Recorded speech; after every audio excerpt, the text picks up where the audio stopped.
ଷାଠିଏ ବର୍ଷ ଚାକିରି କରିବା ପରେ ପେନ୍ସନ୍ କେତେ ଟଙ୍କା ମିଳିବ? ଏଥିପାଇଁ କ'ଣ ରହିଛି ନିୟମ? ତେବେ କ'ଣ ରହିଛି ସମ୍ପୂର୍ଣ୍ଣ ଅପଡେଟ୍ଟି ଆସନ୍ତୁ ଜାଣିବା। ତା ପୂର୍ବରୁ ଭିଡ଼ିଓଟିକୁ ଲାଇକ୍ ଆଉ ସେୟାର କରି ଚ୍ୟାନେଲଟିକୁ ସବସ୍କ୍ରାଇବ୍ କରିବା ପାଇଁ ଅନୁରୋଧ। ଅବସର ପରେ ଖୁସିରେ ରହିବା ପାଇଁ କର୍ମଚାରୀମାନେ କିଛି ଟଙ୍କା ସଞ୍ଚୟ କରିବାକୁ ଚାହାନ୍ତି। ଏହି ଆବଶ୍ୟକତା ପୂରଣ କରିବା ପାଇଁ ପବ୍ଲିକ୍ ପ୍ରୋଭିଡେଣ୍ଟ ଫଣ୍ଡ ଯଥା PPF ଯୋଜନା କାର୍ଯ୍ୟକାରୀ ହେଉଛି। ଏହି ଯୋଜନା କର୍ମଚାରୀଙ୍କ ପ୍ରୋଭିଡେଣ୍ଟ ଫଣ୍ଡ ସଂଗଠନ ଯଥା EPFO ଦ୍ୱାରା ପରିଚାଳିତ ହୋଇଥାଏ। ଏହି ଯୋଜନାରେ ଜଣେ ବର୍ଷକୁ 500 ଟଙ୍କାରୁ ଆରମ୍ଭ କରି 1,50,000 ଟଙ୍କା ପର୍ଯ୍ୟନ୍ତ ସଞ୍ଚୟ କରିପାରିବେ। ବର୍ତ୍ତମାନ ଏହି ଯୋଜନାରେ 7.1% ସୁଧ ମିଳୁଛି।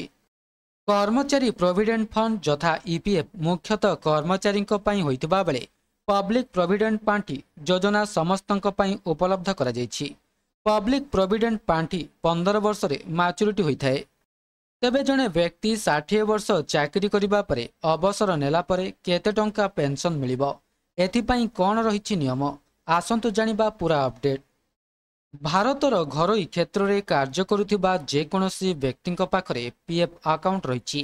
ଉଭୟ କମ୍ପାନୀ ଏବଂ କର୍ମଚାରୀ PF ଆକାଉଣ୍ଟରେ ଜମା କରନ୍ତି। PF ଆକାଉଣ୍ଟଧାରୀଙ୍କ ବେତନର 12% ଆକାଉଣ୍ଟରେ ଜମା ହୋଇଥାଏ। କମ୍ପାନୀ ମଧ୍ୟ ସମାନ ପରିମାଣରେ ରାଶି ଜମା କରିଥାଏ। ଏଥିମଧ୍ୟରୁ 8.33% ପେନ୍ସନ୍ ପାଣ୍ଠିକୁ ଏବଂ 3.67% PF ଆକାଉଣ୍ଟକୁ ଯାଉଛି। ତେବେ EPFର ନିୟମ କ'ଣ ରହିଛି? ଯଦି ଜଣେ ବ୍ୟକ୍ତି PF ଆକାଉଣ୍ଟ ଧାରକ 60 ବର୍ଷ କାମ କରନ୍ତି ତେବେ ସେ କେତେ ଟଙ୍କା ପେନ୍ସନ୍ ପାଇବେ?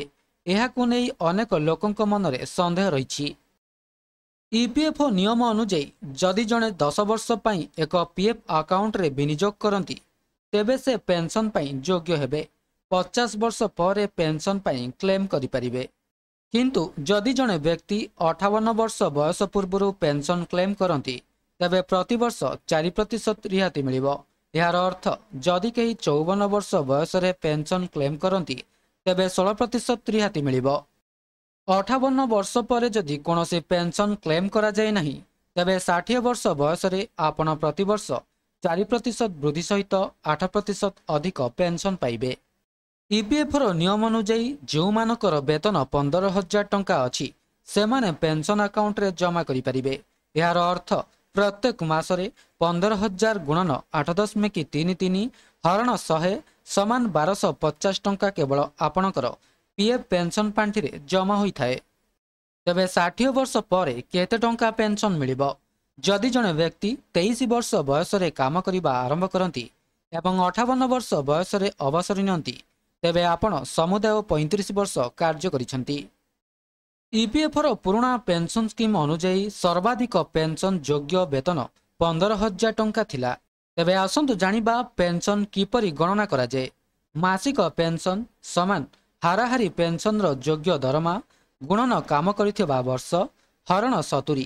ଏହାର ଅର୍ଥ 15,000 ଗୁଣନ 35 ହରଣ 70 ସମାନ 7,500 ଟଙ୍କା ପେନ୍ସନ୍ ମିଳିବ।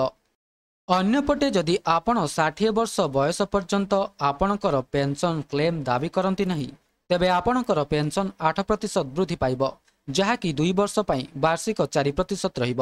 ତେବେ ବର୍ଦ୍ଧିତ ପେନ୍ସନ୍ ହେବ 7,500 ଯୁକ୍ତ 8%, ଯାହାକି 8,100 ଟଙ୍କା ପେନ୍ସନ୍ ପାଇବେ।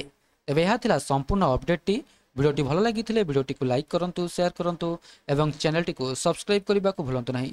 ଭିଡ଼ିଓଟିକୁ ଶେଷ ପର୍ଯ୍ୟନ୍ତ ଦେଖିଥିବାରୁ ଆପଣଙ୍କୁ ବହୁତ ବହୁତ ଧନ୍ୟବାଦ।